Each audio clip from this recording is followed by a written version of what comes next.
Assalamualaikum warahmatullahi wabarakatuh. Alhamdulillahirabbil alamin wa bihi nasta'in ala umuri dunya waddin. Summa salatu wassalam ala khairi man ba'athahu Allah rahmatan lil alamin sayyidil anbiya'i wal mursalin Rasulillah Muhammad sallallahu alaihi wasallam wa ala alihi wa ashabihi ajma'in. Keluarga besar dari zuriat yang berkumpul pada sore hari yang berbahagia ini, tentunya marilah kita di momen yang berbahagia ini tak hentinya kita memanjatkan rasa syukur kita kepada Allah Subhanahu wa taala atas limpahan nikmat dan karunia-Nya. Allah himpun kita di rumahnya ini. Allah undang kita untuk sama-sama merajut tali silaturahim di tempat yang paling istimewa ini. Mudah-mudahan ini bukan hanya menjadi ajang kita memperkuat tali silaturahim di antara sesama keluarga berkeluarga, tapi yang lebih utama ini menjadi kesempatan bagi kita semua untuk makin dekat kepada Allah. Salawat berangkaikan salam kita hadiahkan kepada Nabi Muhammad sallallahu alaihi wasallam. Allahumma salli wa sallim wa barik alaihi. Tentunya harapan kita semua kita tergolong pengikut baginda yang mendapatkan syafaat nantinya. Bapak Ibu yang dimuliakan Allah, sebelumnya saya mengucapkan terima kasih dan rasa apresiasi karena diberikan amanah untuk dapat mengawali kajian yang berkenaan dengan tauhid untuk pengajian keluarga ini. Tentunya ini sudah banyak saya berkomunikasi baik dengan Pak An atau Pak Dr. Mahruzaman, bahkan hari ini pagi beliau telepon saya cukup lama. Diperkenalkan bagaimana silsilah keluarga ini. Saya tanya juga kaitan dengan hubungan dengan keluarga di Besilam. Beliau pun sampaikan ini bagian dari termasuk zuriat Syekh almarhum Abu Wahab Rokan. Nah, maka dari itu ini salah satu nilai yang kita wariskan yang sangat berharga sekali. Ya, karena kalau mau dihitung apalah nilai warisan harta dibandingkan warisan nama baik keluarga. Warisan nilai-nilai yang begitu istimewa yang ditinggalkan para leluhur kita untuk kita semua. Ini semua adalah bagian dari modal penting bagi kita untuk bisa terus melanjutkan hal-hal positif sebagaimana yang dilakukan oleh orang-orang tua kita terdahulu. Saya kira dipilihnya kajian tauhid untuk menjadi pembahasan tema kajian kita, pengajian keluarga ini sangatlah penting. Kenapa? Karena kalau kita perhatikan zaman sekarang, ini tantangan berkaitan dengan beragama memang banyak. Kalau cerita orang ibadah, ya boleh jadi kita katakan banyak sekali orang yang makin dangkal ilmu agamanya. Kalau kita mau kaji apa yang dibutuhkan umat Islam ataupun bagian dari anggota keluarga kita, ini saya kira hampir semua ilmu keislaman kita membutuhkan. Tapi seperti dikatakan oleh para ulama, yang paling menentukan dalam hidup ini dari semua pengetahuan kita tentang agama ini, yang paling dasar dan paling utama adalah pengetahuan tentang akidah. Kalau akidahnya baik dan benar, maka insya Allah baik dan benar juga lah bagian-bagian lain. Tapi kalau akidahnya itu menyimpang, akidahnya itu rusak, maka ini akan menjadi pertanda rusak juga lah bagaimana pengamalan beragama kita yang lain. Maka dari itu, ya kalau kita lihat akidah ini apa sebenarnya? Tauhid ini apa sebenarnya? Tauhid itu nama lain dari akidah. Tauhid artinya mengesahkan Allah. Kalau akidah itu adalah istilah yang digunakan untuk menunjukkan apa saja aspek-aspek teologi yang perlu kita imani, kita yakini dari ajaran agama kita. Kenapa membahas tentang akidah dan tauhid ini penting, Bapak Ibu sekalian? Karena bisa kita katakan semua yang kita buat, semua yang kita lakukan itu tak lain adalah cerminan dari apa yang kita yakini. Jadi kalau apa yang kita yakini sudah benar, maka perbuatan yang kita hasilkan juga benar. Tapi kalau yang tersimpan dalam pikiran dan hati kita ini sudah menyimpang, maka tentunya mau kita sholat, mau kita berhaji, mau kita sedekah, semua amalan-amalan dalam Islam kalau tidak dibangun di atas pondasi keimanan yang benar, maka ini laksana pohon, walaupun buahnya nampak banyak, tapi kalau akarnya rapuh. Kalau kita ilustrasikanlah, ada pohon. Apa tanda pohon itu kuat? Apa tanda pohon itu baik? Selalu kita lihat, nggak hanya dilihat dari batangnya, tapi dilihat dari akarnya. Walaupun akar itu tak kelihatan, karena tertanam di dalam tanah. Tapi gimana nasib pohon? Sangat tergantung akarnya. Ketika akarnya mulai rusak, ini mulai nampak tanda-tandanya di batangnya. Mulai nampak tanda-tandanya di buahnya. Begitulah kalau kita ibaratkan Islam ini, kita ibaratkan Islam sebagai pohon, maka tauhid adalah akarnya. Tauhid adalah akarnya. Jadi pohon yang baik, pohon yang akarnya itu kuat. Gak mudah tercerabut. Nah, kita harapkan juga lah zuriat yang berkumpul, keluarga berkeluarga di sini, yang paling diharapkan, termasuk Pak Dr. Mahruzaman mengatakan, ini tantangan anak muda dan anak-anak ke depan ini paling berat dalam masalah tauhid. Katanya. Makanya Pak Aan ketika sampaikan ini, bagaimana kita memulai? Apa kita mulai dengan tauhid? Saya katakan cocok sekali. Ya, cocok sekali. Karena justru terkadang banyak orang zaman sekarang justru masalah tauhid ini pula lah yang dianggap tak terlalu penting. Jamaah rahimakumullah. Contoh kecil. Bagaimana mengkaji tauhid ini bahkan harus diawali sebelum kita belajar sholat. Sebelum kita belajar puasa. Sebelum kita belajar semua amal-amal ibadah dalam Islam yang lain. Kok kayak gitu Ustaz? Iya. Ada sebuah ungkapan para ulama dalam bidang tauhid mengatakan, kalau kau pelajari perintah Allah sebelum mengenal Allah, maka kau akan mengakal-akali aturan Allah. Tapi di saat kau kenal Allah, setelah mengenal Allah, kita laksanakan apa yang Allah perintahkan. Maka di saat itulah pengamalan kita terhadap perintah dan larangan Allah dibangun di atas pondasi yang kuat. Kadang-kadang kita lihatlah zaman sekarang, makin tinggi gelar, nggak jamin juga makin betul agamanya. Kenapa? Mungkin informasinya banyak, Bapak Ibu. Belajar kitab ini, belajar kitab itu, belajar tentang tata cara ibadah ini. Tapi selama itu semua tidak dikaji secara sistematis, diawali dari pembahasan bagaimana mengenal Allah, maka inilah yang mengakibatkan adapun orang sholat, sholatnya nggak mencegah dari keji yang mungkar. Adapun orang puasa, puasanya nggak mengantarkan dia pada ketakwaan. Adapun orang berzakat, tapi hatinya nggak juga disucikan dari sifat sombong dan pelit dengan zakatnya.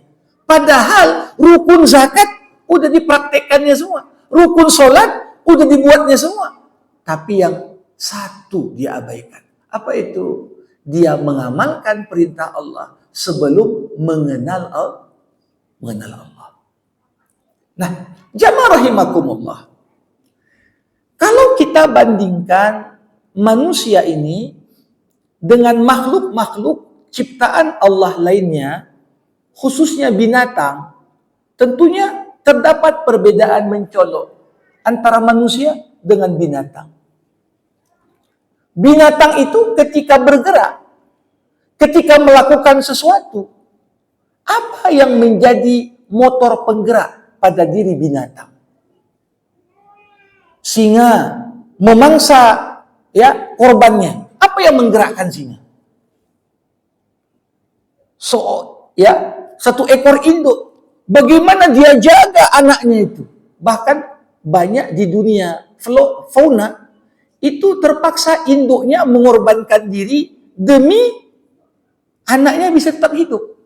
Kalau kita tengok bagaimana di dunia penguin, itu jantannya penguin mengerami sampai kemudian jantannya ini mati demi bisa keturunan itu hidup. Apa yang menggerakkan mereka untuk berbuat segalanya?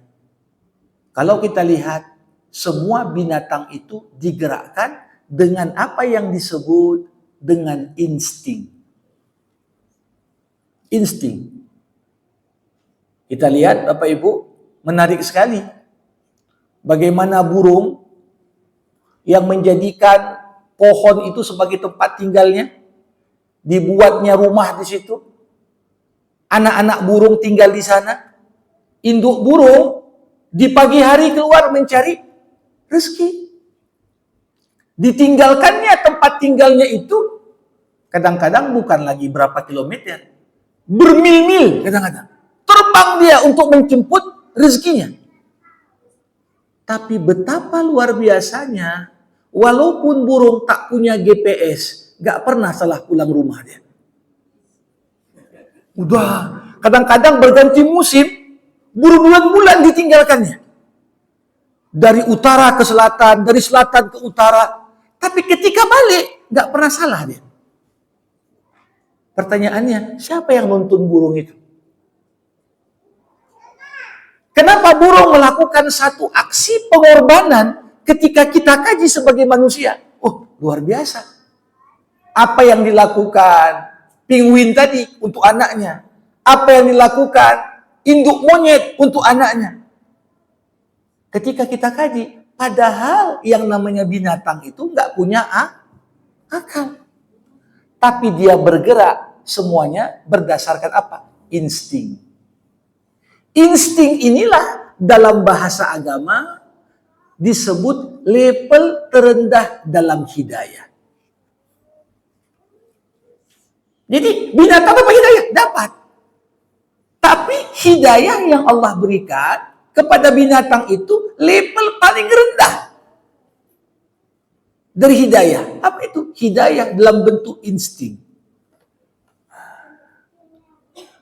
Kita lihat bagaimana seekor bebek baru menetas dari telurnya, dibawa oleh induknya ke danau. Anak bebek yang baru aja lahir tadi, baru aja menetas tadi, masuk ke danau, langsung pandai berenang dia. Kita 3 kali nyemplung, 3 kali tenggelam. Siapa yang ngajarkan bebek? Di tahap pertama dia turun ke air, langsung pandai berenang. Inilah apa yang Allah Subhanahu wa taala katakan di dalam Quran, Allazi qaddara fahada. Dialah Allah yang memberikan kadar semua yang dibutuhkan makhluk. Kemudian Allah berikan petunjuk dan hidayah agar makhluk tersebut dapat memenuhi apa yang dibutuhkannya. Jadi binatang bergerak dengan instingnya. Nah, manusia punya insting enggak? Punya juga. Ketika seorang ibu baru selesai bersalin, dikeluarkanlah anaknya dari rahimnya, oleh dokter obgyn dipotonglah tali plasenta. Yang paling menarik, seketika dipotong tali pusat tadi, si anak nangis. Si anak nangis. Dan kemampuan anak menangis langsung ada. Di saat dia lapar, kemudian pandai nangis. Di saat dia buang pup, pandai nangis. Pertanyaannya, siapa yang ngajarkan anak bayi itu menangis? Pernah nggak ibu-ibu waktu hamil dulu terdengar, kok ada nangis? Oh, mungkin lagi gladi resik. Ada nggak bayi gladi resik menangis dalam perut? Tidak ada. Begitu dipotong tali plasenta, langsung pandai menangis. Pertanyaannya, siapa yang bimbing? Yang ngajari si bayi tadi, kalau kau lapar, nangis. Untuk kasih kode. Kalau kau buang hajat, nangis. Untuk kasih kode. Jadi, dari awal manusia dilahirkan pun, pada tahapan tertentu, Allah berikan hidayah yang paling dasar juga sama kita. Itulah namanya insting tadi. Coba bayangkan si anak tadi, ini baru lahir. Ketika si ibu mendekatkan bayinya ke payudaranya untuk memberikan air susu, langsung bayi itu tahu dia cara mengisap. Siapa yang ngajari anak itu cara mengisap? Padahal sebelumnya belum pernah ada yang ngajarkan.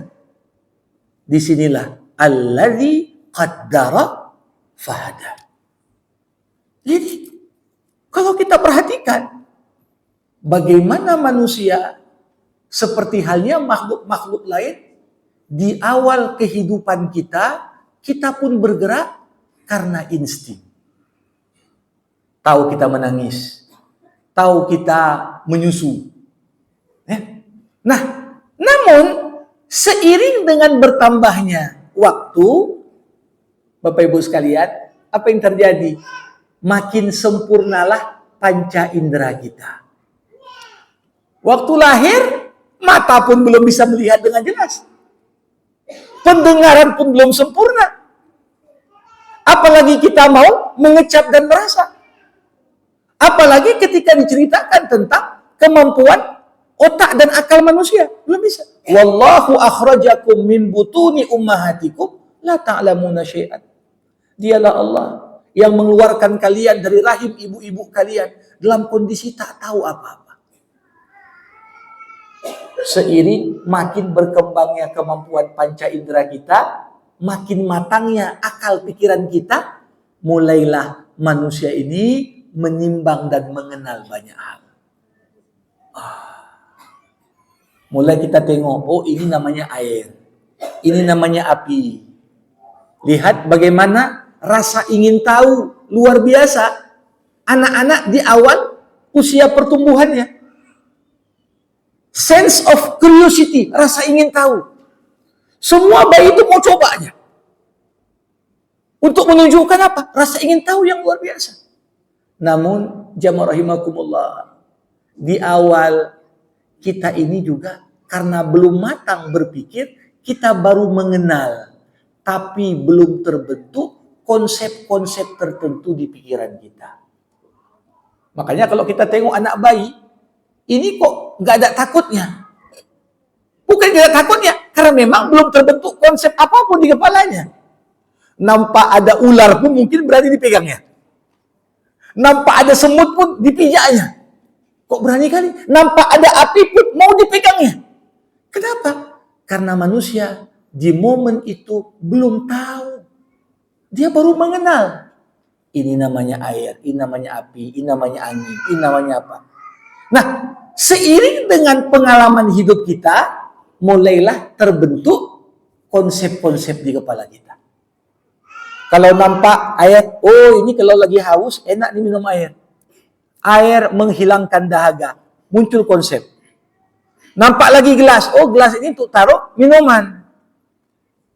Dari sekedar tahu, kita kemudian memiliki konsep-konsep pengetahuan. Nah, jamaah rahimakumullah, apa yang ingin saya sampaikan dari pengantar ini? Yang ingin saya sampaikan, akidah tanpa kita sadari terbentuk dari bagaimana konsep-konsep yang kita kenali dari awal hidup kita sampai menjadi sebuah keyakinan di pikiran dan hati kita. Makanya sangat bahaya ketika anak-anak, zuriat kita, keturunan kita, di momen pembentukan konsep dalam pikirannya, kita tak tanamkan akidah yang benar. Di saat itu, tertanam sama dia konsep-konsep yang salah. Dan ketika konsep itu sudah mendarah daging, kita kasih tahu pun, dia akan nolak. Enggak lah, menurutku enggak kayak gini. Katanya. Jamaah rahimakumullah. Contoh kecil lah. Saya ingin kasih contoh. Orang, apa yang kita buat, Bapak Ibu, semakin kita dewasa, perbuatan dan pilihan-pilihan yang kita buat dalam hidup kita, itu semua berkaitan dengan apa yang kita yakini sebagai sebuah kebenaran di pikiran dan hati kita. Kita tengok ada orang, satu bekerja, yang lain bekerja, tapi si A tak takut korupsi, si B takut kali korupsi. Kenapa bisa si A takut korupsi, si B nggak takut korupsi?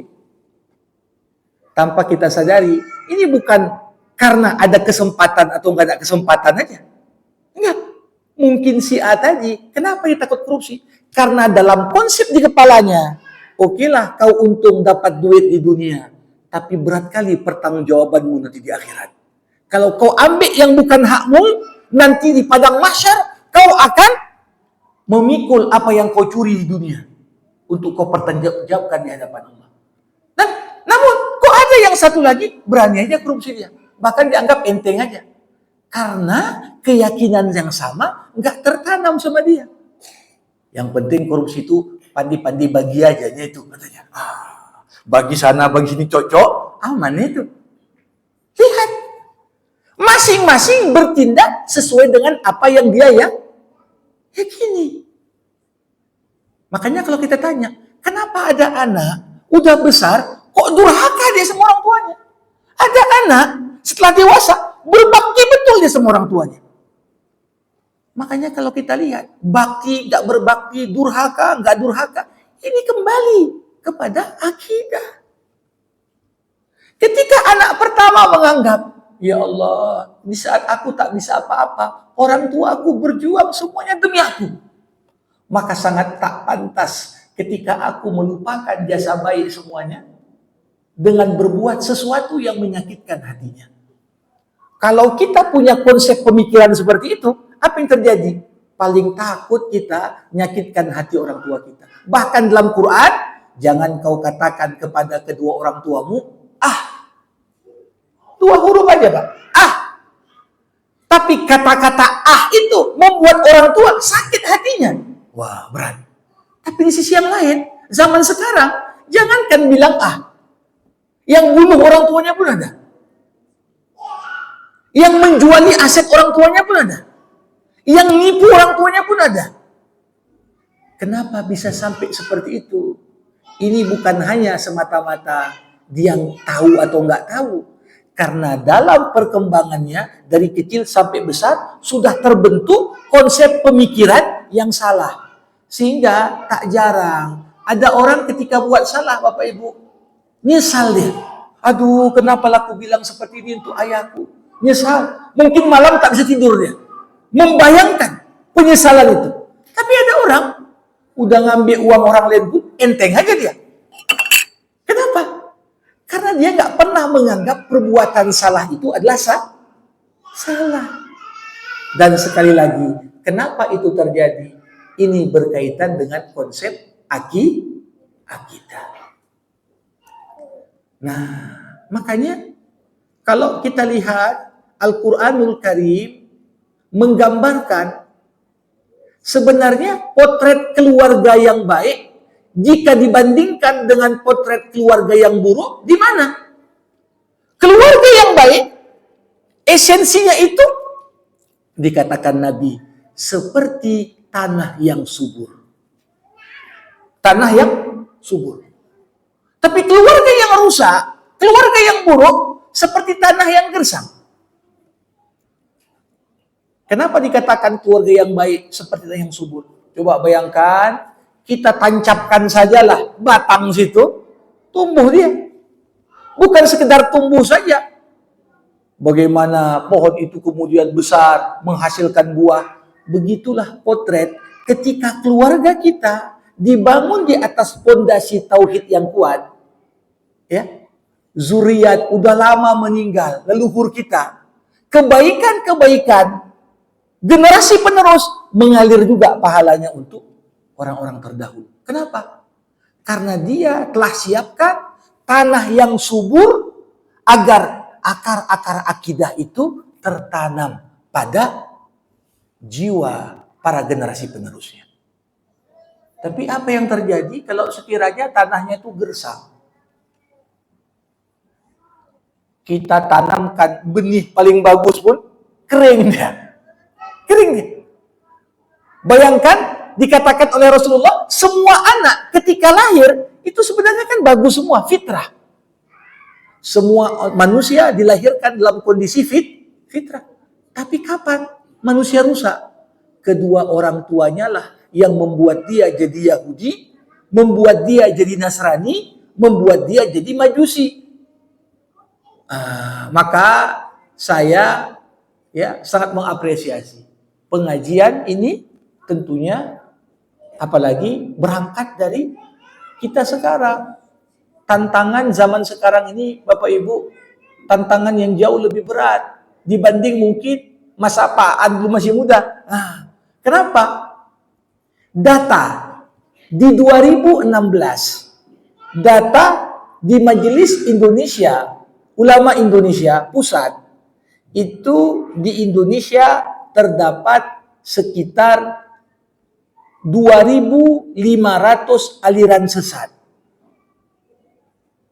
Data tahun 2016.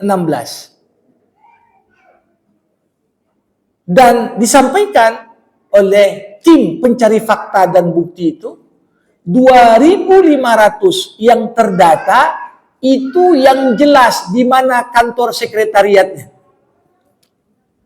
Kalau dihitung juga aliran sesat yang berkembang, tetapi tak jelas siapa pimpinannya, siapa apa aja ajarannya. Ini diperkirakan 2016 lalu sekitar 4.000 aliran sesat di Indonesia.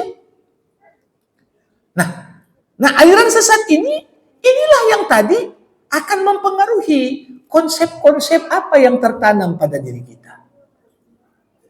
Saya selalu katakan begini, Bapak Ibu. Kalau orang meyakini dunia inilah hidup terakhir kita, apa yang terjadi? Makanya lahirlah konsep YOLO. You only live once. Kau hanya hidup sekali aja. Ini bagi orang yang nggak percaya akhirat. Ketika dia meyakini mati nanti ya udah habis. Apa yang terjadi? Maka orang akan jadikan surganya ini kalau bisa di dunia. Kalau bisa semuanya kau cobalah. Sayanglah hidup cuma sekali. Nggak coba ini, nggak coba itu. Tapi kalau kita tanamkan pada anak-anak kita, pada diri kita, ini dunia ini hanya tempat menyeberang aja ini. Tempat transit sementara. Hidup yang sebenarnya bukan di sini. Apakah sama ketika orang yang meyakini hidup di dunia hanya sementara, hidup abadinya nanti di akhirat, dengan orang yang hanya meyakini hidup di dunia inilah tempat akhir perjalanan kita? Gak akan sama. Makanya jamaah rahimakumullah, bukan tak penting belajar fikih, bukan tak penting belajar yang lain. Tapi sekali lagi saya sampaikan tadi, kita ajari orang fikih, kita ajari zakat, kita ajari cara ngitung zakat. Tapi kalau dalam keyakinan dan benaknya, duit yang kuterima ini duitku, tentunya beda dengan orang yang ketika dapat penghasilan, di benaknya itu, ini bukan duitku, tapi hartanya Allah dititipkan kepadaku. Beda nggak kira-kira sikapnya? Beda.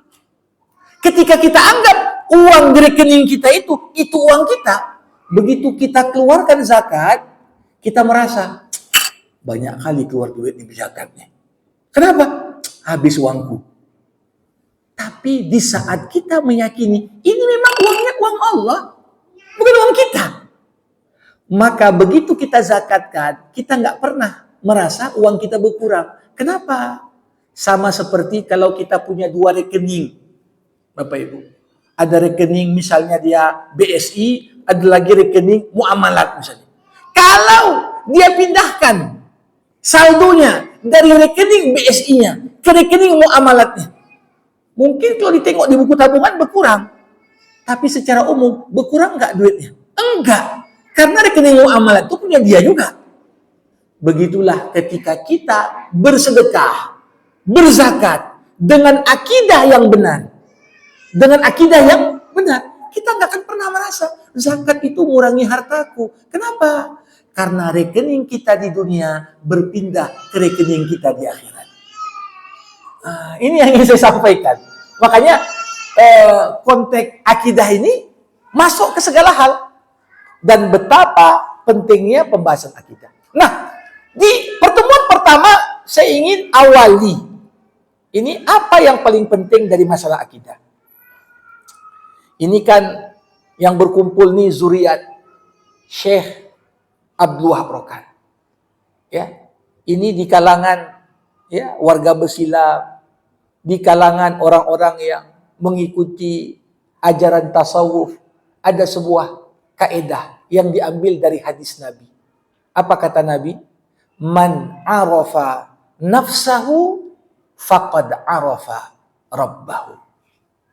Siapa yang mengenal dirinya, maka niscaya dia akan kenal siapa Tuhannya. Ini pelajaran tauhid pertama. Tadi masih muqaddimah aja itu. Pelajaran tauhid pertama apa?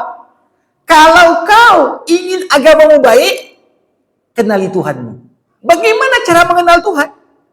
Cara mengenal Tuhan yang paling dekat adalah kenali siapa dirimu. Kenapa?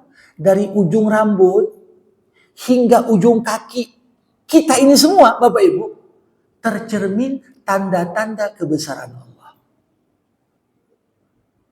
Kalau kita kaji satu persatu tanda kebesaran Allah pada diri kita, keluarlah ungkapan sebagaimana Allah sebutkan dalam Al-Quran.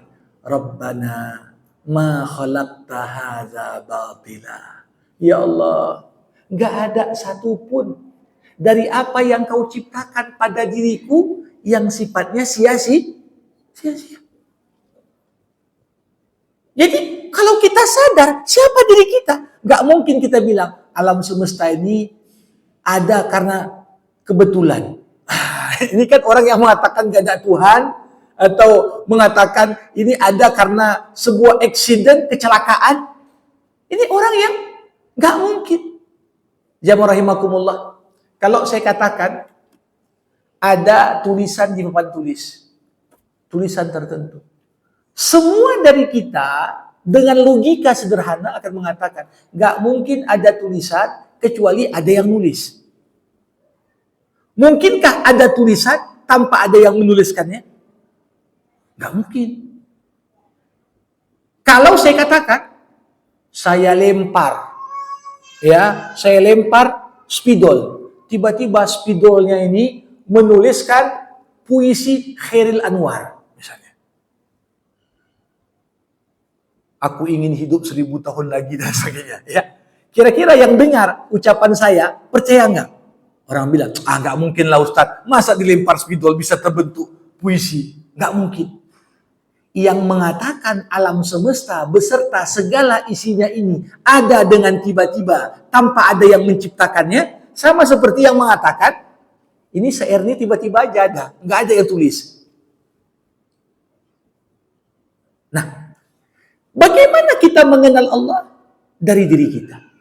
Jamaah rahimakumullah, tadi saya di pembukaan sudah mengatakan diri manusia ini Allah berikan banyak sekali anugerah dan pemberian. Pertama, kita ini bisa mengenal Allah Karena manusia diciptakan Allah dengan fitrah. Bapak Ibu, kalau kita beli handphone, baru dibuka dari kotak, pasti settingan awal di handphone sesuai dengan settingan pabrik yang membuatnya. Ringtone-nya, ya memory card-nya masih kosong, ya kan? Karena belum diisi. Ya, semuanya masih settingan pabrik. Bahasa sederhananya, fitrah itu adalah settingan pabrik ketika Allah ciptakan manusia pertama kali. Itu arti fitrah. Gimana kondisi kita saat kita diciptakan Allah pertama kali? Itulah yang namanya fitrah. Nah, tak jarang ketika kita punya handphone, kita ganti settingannya. Kita ganti warnanya, kita ganti suaranya, kita ganti ini dan itu, kita install aplikasi baru. Tapi tak jarang yang kita masukkan ke handphone itu, sebahagian justru aplikasi yang bisa merusak handphone. Begitu juga lah hakikatnya hidup ini. Kita lahir membawa fitrah yang suci. Kita belajar, kita bergaul, kita baca, kita melihat, masuklah banyak hal pada diri kita yang kemudian itu merubah fitrah kita. Merubah fitrah kita. Nah, fitrah ini, jamaah rahimakumullah, intinya apa? Inti fitrah adalah semua manusia di lubuk hatinya yang paling dalam, dia membutuhkan Tuhan tempat dia bersandar. Dia membutuhkan Allah tempat dia meminta. Kenapa? Karena manusia ini, sekuat apapun kita, setinggi apapun posisi kita, kita sadar kita ini punya banyak kelemahan. Makanya fitrah ini kapan menguat? Fitrah menguat di saat manusia sedang susah dan sempit. Tapi ketika manusia sedang lapang, sedang senang, fitrahnya ini melemah. Makanya kalau kita tanya orang, "Bang, hebat kali bisnis abang sekarang ya." "Iyalah, pandi-pandilah kalau bisnis." "Kak, cepat kali naik karir kakak di kantornya, baru masuk beberapa bulan lalu." "Iyalah, pandi-pandilah sama personalia," katanya. Tapi begitu kita mengunjungi orang sakit TBC di rumah sakit, "Pak, kok parah kali TBC Bapak?" "Tak tahulah, mungkin dah takdir Allah nih." Ya, lihat, di saat kita senang, sikit sekali di antara kita yang ingat saham Allah. Dia sukses jadi ini, jarang. Makanya ketika Korun, orang paling kaya, sampai sekarang kalau jumpa emas dalam tanah kita bilang harta Korun, kita bilang. Saking banyaknya uangnya. Ditanya, "Dari mana kau dapat hartamu yang banyak?" Dijawab oleh Korun, "Innama utituhu ala ilmin indi." Aku dapat harta ini banyak karena kepintaranku, katanya. Jadi saat kita senang, saat kita lapang, saat kita sedang gak ada problem dan masalah, itu jarang orang ingat sama Allah. Kecuali sedikit. Tapi coba bayangkan ketika seorang naik pesawat, di tengah ketinggian yang begitu tinggi, tiba-tiba pilot mengumumkan, "Bapak Ibu hendak pasang tali keselamatan karena kita akan mengalami turbulensi sebentar lagi." Tiba-tiba yang di atas goyang. Apa yang terjadi? Yang nggak pernah berzikir pun tiba-tiba berzikir ya. Waduh, Allah. Kenapa? Di saat kita merasa ada ancaman, menguat fitrah. Inilah alasan Bapak Ibu, kenapa Allah Subhanahu wa taala gulirkan problem dalam hidup kita. Jadi ketika ada orang sakit, ada orang rugi bisnis, ada orang karirnya mandek, ini bukan artinya Allah nggak sayang sama kita. Tapi boleh jadi itu adalah undangan Allah. Allah katakan, "Udah lama aku tengok kau tak sholat tahajud, aku kasihlah masalah sedikit. Biar kuat fitrah berketuhanan." Nah, jadi kita harus yakin pertama, kita ini hamba yang tunduk sama Allah. Kenapa? Karena Allah sudah berikan pada kita fitrah. Hanya saja fitrah ini baru menguat kapan? Kapan ada masalah. Kapan ada problem. Kapan ada krisis. Menguat fitrah. Tapi di saat kita senang, di sini tak banyak orang yang mampu bersyukur di puncak kesuksesannya. Ini atribut pertama kita mengenal Allah. Kenapa? Allah kasih fitrah.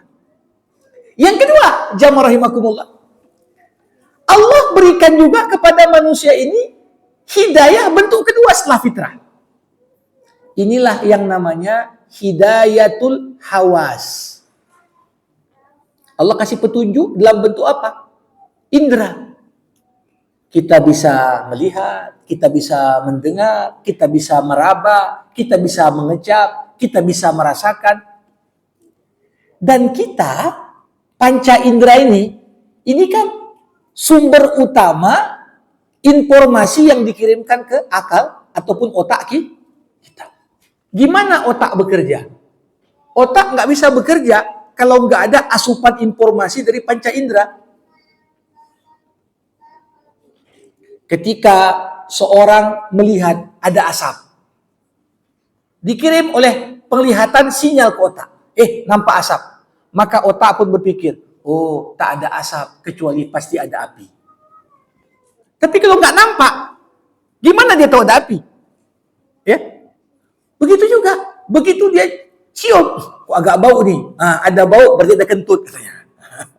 Kita nggak lihat kentut, tapi indera penciuman mengirim sinyal ke otak. Otak kemudian bekerja mengatakan, oh nggak mungkin ada bau nggak sedap, kecuali ada sumbernya. Maka kita pun mengenal. Begitulah. Jadi indera ini juga bagian dari pemberian Allah supaya kita terbimbing. Jamaah rahimakumullah, manusia diberikan Allah indera, binatang pun diberikan Allah indera. Tapi sehebat-hebatnya indera manusia jauh kalah dibanding indera binatang. Coba bayangkan, ketika manusia bisa melihat, kemampuan melihat manusia itu ada batasannya. Begitu jaraknya udah berapa meter ke depan, tak nampak lagi kita. Indera pendengaran juga begitu. Ada radius suara yang bisa kita dengar. Kalau suara terlalu rendah, nggak dengar kita. Suara terlalu tinggi, nggak dengar juga kita. Begitu juga. Apapun yang kita temukan, semuanya ada keterbatasan kemampuan manusia. Walaupun kadang-kadang Allah berikan bentuk indera pada manusia lebih indah. Bapak Ibu, kalau kita bandingkan mata manusia dengan mata kucing, hebatnya apa? Mata kucing itu gelap pun tetap nampak deh. Manusia begitu gelap tak nampak lagi. Bandingkan hidung manusia dengan hidung anjing. Hidung manusia banyak yang mancung. Hidung anjing pesek semua. Tapi qadarullah, ketetapan Allah. Apa Bapak Ibu? Makin mancung hidung, makin banyak kena sinus dan polip. Tapi nggak ada anjing yang kena polip. Kan luar biasa itu. Bagaimana hidung yang pesek tadi bisa mencium? Tahu dia mana narkoba. Tahu dia bisa dia endus. Ya Allah, berarti luar biasa ciptaan Allah itu. Ya? Nah, jadi kita mengenal diri kita. Kita punya panca indera, tapi panca indera kita ini semuanya memiliki keterbatasan. Namun keterbatasan itu, Bapak Ibu, justru bentuk kasih sayang Allah untuk kita. Coba bayangkan, sekiranya mata kita ini bisa tembus pandang semua. Mungkin nggak bisa tidur kita. Kalau telinga kita ini bisa mendengar semua suara, dari yang paling rendah sampai yang paling tinggi, mungkin kita pun tidak bisa istirahat. Tapi Allah kasih batasan. Tujuannya apa? Oh, supaya kau tahu, kadar inilah yang bermanfaat untukmu, kalau lebih nggak bermanfaat lagi. Coba bayangkan Bapak Ibu, kita sentuhlah mana bagian tubuh kita yang paling lembut. Misalnya kita peganglah bagian tubuh yang paling lembut. Tapi bagian tubuh itu, kalau kita lihat dari sisi pakai mikroskop atau pakai kaca pembesar, terkejut kita. Ternyata yang paling lembut pun itu teksturnya ya nggak rata, kan gitu kan? Jadi ketika Allah berikan batasan kemampuan memandangmu hanya sampai tahap sekian, itu juga bagian dari bagaimana cara Allah menyayangi kita. Ada fitrah, ada panca indera. Apalagi yang Allah kasih? Allah berikan pada kita yang ketiga, itulah akal. Allah berikan pada kita akal. Dan akal ini kalau kita gunakan dengan sebaik-baiknya, Bapak Ibu, akal inilah yang akan membuat kita kenal kepada Allah Subhanahu wa taala. Jadi zaman dulu waktu paham-paham komunis berkembang dengan begitu masif di Uni Soviet, dulu didoktrin kepada anak-anak di sekolah rendah, sekolah dasar, dia bilang Tuhan tuh nggak ada karena kita nggak bisa nengok Tuhan. Semua yang nggak bisa ditengok berarti nggak ada. Di momen itu ada satu siswa yang sangat cerdas, dia bilang kita nggak nampak otaknya guru ini, karena nggak ada otaknya, nggak nampak otaknya berarti otaknya nggak ada. Jadi begitulah. Akal memang tak bisa menjangkau yang gaib. Begitu masuk cerita metafisika. Apa makna metafisika? Di luar dunia fisika. Metafisika. Di belakang dunia yang bisa kita sentuh, bisa kita raba, bisa kita lihat, bisa kita dengar. Maka di sini akal pun tak bisa lagi untuk menguatkan iman. Tapi di dunia akal bermanfaat sekali. Kita kaji pohon ini, kita kaji ikan itu, kita kaji kuda ini. Semuanya makin kita kaji, makin menunjukkan pada kita betapa luar biasanya Allah dalam menciptakan makhluknya. Orang yang mempelajari mata sebagai contoh. Berapa persen unsur cairan yang ada di mata? Cukup banyak cairan di mata ini. Tapi yang paling menarik, seharusnya segala yang berbentuk cair, kalau berada di suhu di bawah 0 derajat, pasti akan mulai membeku. Tapi kenapa orang Eskimo yang tinggal di kutub nggak beku matanya? Ternyata dikaji, di dalam mata ada zat anti pembekuan. Ini kan berarti Allah Subhanahu wa taala ciptakan kita luar biasa. Nah, jadi akal ini yang menuntun kita supaya kenal. Jamaah rahimakumullah, barulah hidayah tertinggi, hidayah yang paling akhir, itulah yang disebut dengan hidayatuddin, hidayah dalam bentuk ajaran agama. Jadi dikasih fitrah, oke. Dikasih panca indera, oke. Dikasih akal untuk berpikir, oke. Tapi ada hidayah tertinggi yang tidak Allah berikan kecuali bagi yang menjemputnya. Menjemput hidayah. Kalau hidayah pertama sampai ketiga itu dikasih Allah untuk semua. Mau dia lahir di keluarga muslim, mau dia lahir di keluarga kafir, semuanya dikasih fitrah, semuanya dikasih panca indera, semuanya dikasih akal. Tapi untuk yang keempat, hidayah yang tertinggi, ini Allah berikan kepada siapa yang dikehendaki dari para hambanya. Kita bersyukur, alhamdulillah. Lahir kita, orang tua kita dua-dua muslim. Bukan sekedar muslim, kita keturunan zuriat orang-orang soleh. Itu punya pengaruh terhadap bagaimana tingkat komitmen kita terhadap agama. Walaupun Quran pun menyampaikan, ada juga nabi anaknya pun durhaka. Nabi Nuh anaknya tenggelam, kan begitu kan, karena durhaka. Gak jaminan, karena setiap orang perlu untuk menjaga dirinya sendiri masing-masing. Tapi jamaah rahimakumullah, disinilah betapa penting kita senantiasa berikhtiar menjemput hidayah. Hidayah itu dijemput. Dan saya yakin Dr. Mahruzaman ketika ya termasuk beliau menginisiasi juga pengajian ini yang dipikirkannya, dia jauh dari Tangerang dia. Tapi bagaimana dipikirkannya keturunan-keturunan di sini, ya minimal kita ini lewat pengajian ini kita jemput hidayah kita masing-masing. Dan tidak ada kata berhenti dalam menjemput hidayah. Setiap saat. Buktinya apa Bapak Ibu? 17 kali sehari semalam minimal kita berdoa. Ihdinas siratal mustaqim. Udah sholat kan artinya dapat hidayah. Tapi masih minta lagi. Ya Allah berikan hidayah. Ya Allah berikan hidayah. Ya Allah berikan hidayah. Nah jadi yang ingin saya sampaikan di pembukaan ini, ya, kalaupun kajian tauhid ini kita terus lanjutkan, kita akan mencoba melihat bagaimana cara mengenal Allah. Dari apa yang paling dekat? Dari diri kita. Kemudian bagaimana kita mengenal Allah dari alam sekitar yang ada sekitar kita. Kemudian bagaimana kita mengenal Allah lewat kitab sucinya. Bagaimana kita mengenal Allah lewat ketetapannya.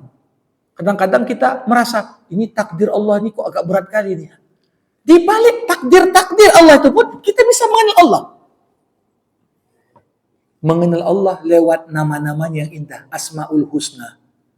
Kalau sudah mengenal Allah, maka sisa pembahasan menjadi mudah. Kenapa? Ada ungkapan mengatakan, kalau kau kenal Allah, kau akan mengenal segalanya. Tapi ketika kau tak kenal Allah, kau akan kehilangan segalanya. Jadi hidup ini, tahu kita ilmu ini, tahu ilmu itu, tapi nggak kenal sama Allah. Ilmu yang lentung nggak ada guna. Duit yang banyak nggak ada guna kalau nggak kenal Allah. Karena puncak ilmu adalah mengenal Allah. Puncak dari segala ilmu. Makanya saya katakan, belajar fikih, belajar tasawuf, tapi nggak ada pondasi tauhid yang kuat. Ah, ini bisa bahaya. Bisa bahaya. Karena orang yang paling banyak ilmu, itu juga yang paling pandai ngakal-ngakali. Ngakal-ngakali itu siapa? Orang yang punya ilmu. Kalau orang nggak punya ilmu, dia lurus-lurus saja dia. Maka ilmu yang kuat harus dibarengi dengan bertambahnya hidayah. Ini yang dikatakan Imam Al-Ghazali. Man izdada ilman walam yazdad huda lam yazdad indallah illa bu'da. Siapa yang bertambah ilmu namun tak juga bertambah hidayah, maka tak bertambah baginya di sisi Allah kecuali makin jauh dari Allah. Mudah-mudahan pengantar ini bermanfaat, ya, sebagai stimulus kita, ya, makin penasaran tentang akidah ini, ya. Ternyata banyak hal sekali yang menjadi acuan kita dalam bersikap, dalam berpikir, dalam bertindak, semuanya berkaitan erat dengan akidah. Kalau udah paham akidah, maka di situ akan nampak jelas kontrasnya orang yang beriman dengan orang yang kafir. Jadi bukan bedanya itu cuma KTP-nya aja, satu Islam, satu agama lain. Nah, iman itu berangkat dari konsep pemikirannya yang berbeda-beda. Yang membedakan kita dari orang kafir apa? Cara pandang kita. Apa yang membedakan mukmin dengan orang munafik? Cara pandangnya juga. Orang munafik menganggap Tuhan pun bisa ditipu. Tuhan pun bisa dikelabui dengan bersandiwara. Tapi orang beriman enggak. Dia tahu, pandai pun kutipu orang, Allah tak akan pernah mampu kutipu. Pandai pun aku bersandiwara, Allah Maha tahu apa isi hatiku. Demikian sebagai pengantar kita buka diskusi. Bapak Ibu yang mau bertanya, berkomentar, dipersilakan sebelum nanti tutup dengan doa bersama. Terima kasih.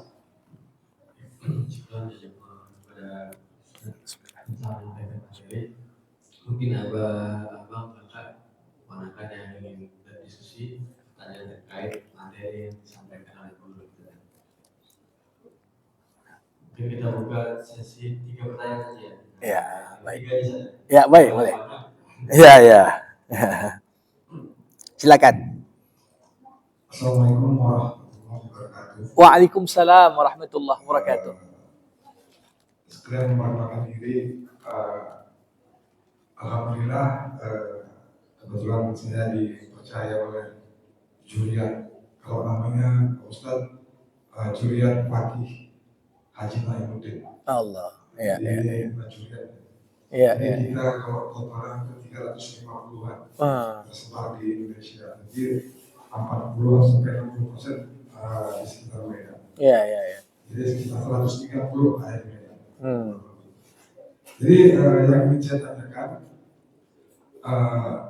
seperti yang saya sampaikan tadi dalam hal menjemput hidayah. Ya mungkin karena kita juga masih perdana, ya saya juga nggak tahu apakah ini pertanyaan terlalu jauh atau tidak. Ya, ya, ya. Jadi ingin saya tanyakan adalah dalam hal menjemput hidayah. Di zaman sekarang ini ya sesuai dengan zaman, mungkin kita sama-sama tahu ya terlalu globalisasi ataupun modernisasi ini kan mempengaruhi Ya. dalam kita menyebut budaya terkhusus dalam kategori usia. Ya, ya, ya. Ya. Jadi kita bisa sampaikan ada yang tingkat kita yang tua ataupun remaja dan anak-anak. Jadi sekarang ini problem ini disampaikan dari kami ya termasuk kita semua dari sekeluarga dalam hal menyebut hidayah bagaimana dengan 3 kriteria tadi ya, yang tua ataupun dewasa, Ya. yang remaja dan anak-anak. Ya. Apakah ada tip-tip ataupun cara-cara Ya. sesuai dengan zamannya Ya. kita untuk menyebut hidayah itu sehingga kita paling tidak punya arah, Ya, ya, ya, ya. punya arah itu punya acuan kita Ya. untuk menyebut hidayah. Mungkin itu aja. Terima Ya. kasih. Assalamualaikum warahmatullahi wabarakatuh. Waalaikumsalam warahmatullah.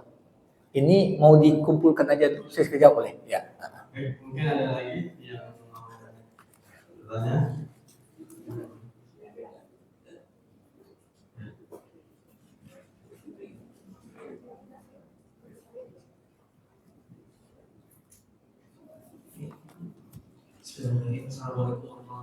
Waalaikumsalam warahmatullahi wabarakatuh. Sedikit bertanya, Silakan. apakah ada batasan ketika kita sudah dikatakan mengenal Allah? Ya. Mungkin kalau yang sekarang ini kan banyak kelompok Ya, yang ya, ya. menggolong-golongkan Ya. ketika kita mengenal Allah kita harus melakukan hal satu dan hal satu dan hal satu. Apakah konsep tauhid seperti ini Ya. yang diajarkan Rasulullah? Ya, ya, ya. Seperti apa? Ya. Terima kasih. Baik.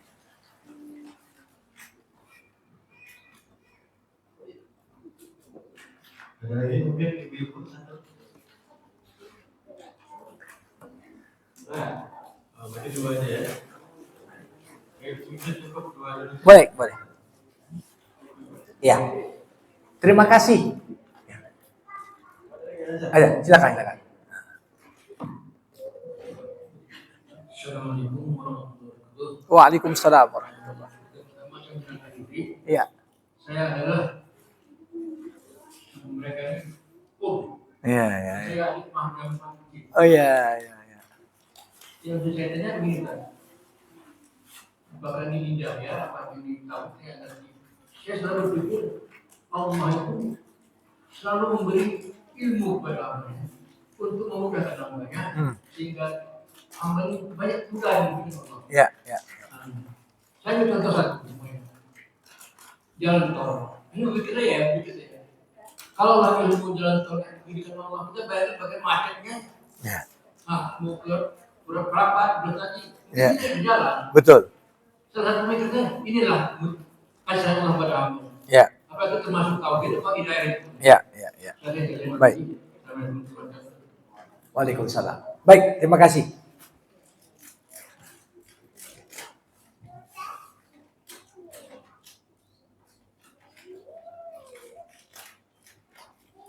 Ada 3 pertanyaan yang tadi saya rangkum, ya. Yang pertama, ini kaitan dengan jamaah pengajian kita ini. Ada kategorisasi usia. Ada yang mungkin masuk, ya, dikatakan usia yang dikatakan sepuh. ada yang mungkin di pertengahan, ada yang mungkin masih remaja bahkan anak-anak. Apakah menjemput hidayah bagi masing-masing kategori umur ini sama?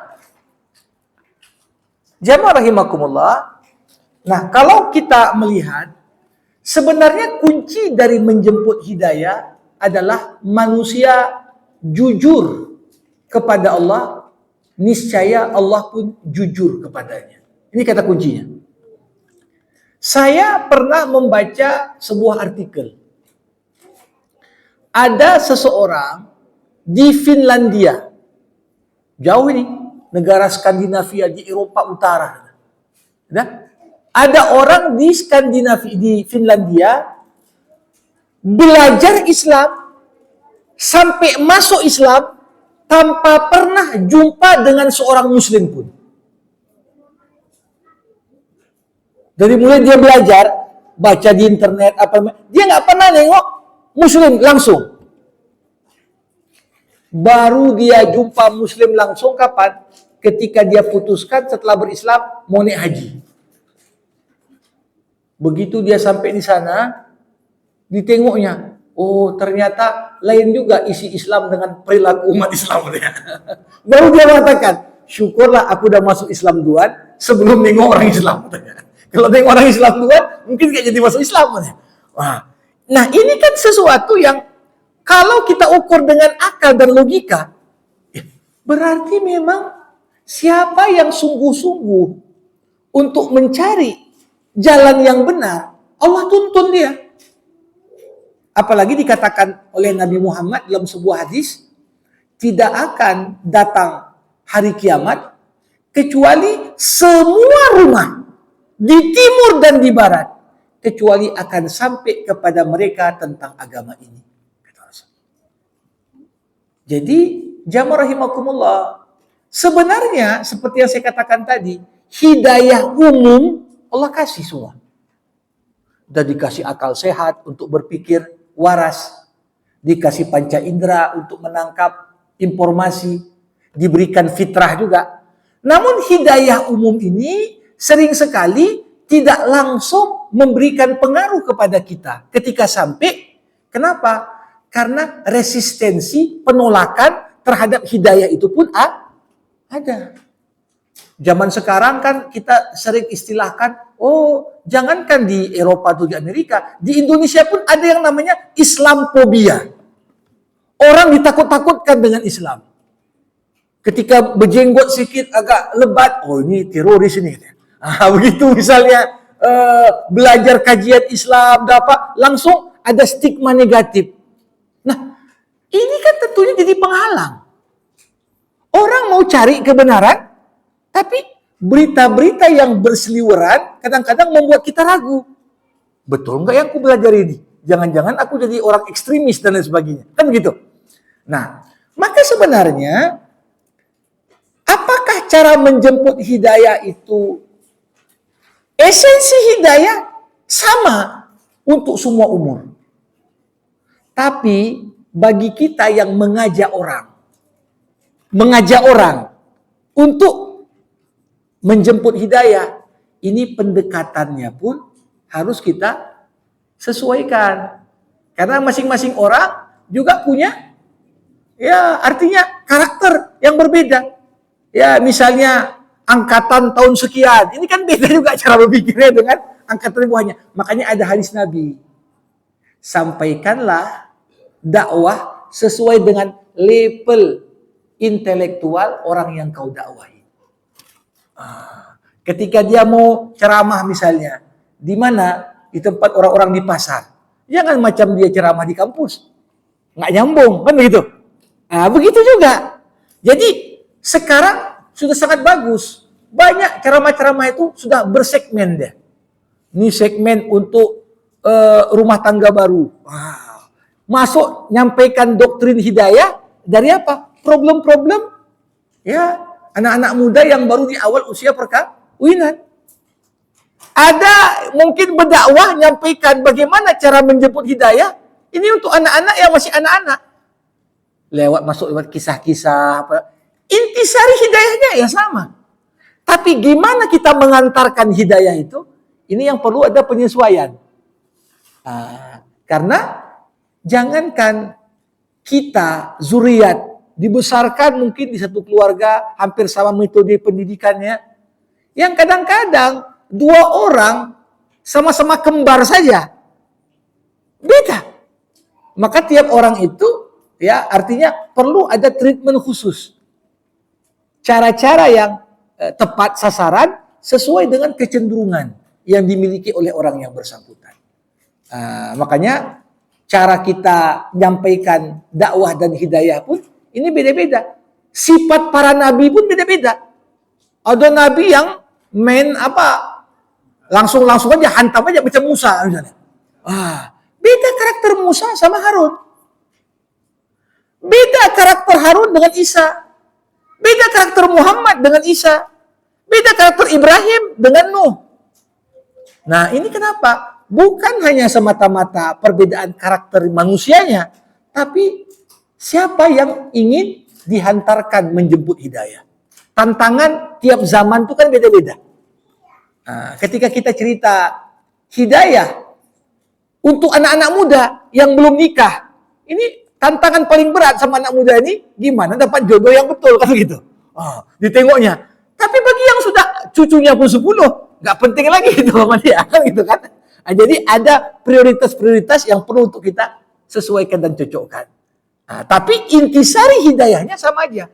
Kita perkenalkan Allah itu maha tahu apa yang kita butuhkan. Dan Allah berikan untuk tiap makhluknya sesuai dengan apa yang kita butuhkan.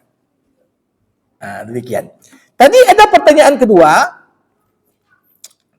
Bagaimana kita mengetahui batasan kita ini sudah mengenal Allah atau belum? Karena Nabi Muhammad juga mengatakan dalam beberapa hadis, orang-orang Yahudi terpecah menjadi 71 kelompok. Orang-orang Nasrani terpecah menjadi 72 kelompok. Umatku, kata Nabi, akan terpecah menjadi 73 kelompok. Jadi banyak orang. Dan tiap kelompok mengklaim, kami udah kenal sama Allah. Dari mana kita tahu yang sudah benar atau tidak? Nah, tentunya Nabi Muhammad kan pernah sampaikan pada kita. Aku tinggalkan untuk kalian 2 urusan. Yang kalau kalian berpegang teguh kepada keduanya, kalian gak akan sesat selamanya. Apa itu? Al-Quran dan hadis. Kita sebagai manusia yang punya keterbatasan ilmu, ya gak mungkin juga kita langsung baca Quran, baca hadis. Karena ilmu kita gak selevel Imam Syafi'i, gak selevel Imam Malik, gak selevel Imam Abu Hanifah, gak selevel dengan imam-imam sebelumnya. Maka walaupun rujukan kita adalah Al-Quran dan hadis, tapi Quran dan hadis yang berangkat dari pemahaman para ulama salafus saleh. Gimana para ulama ahlus sunnah wal jamaah memahami? Bukan kita karang-karang sendiri. Karena kita juga punya keterbatasan.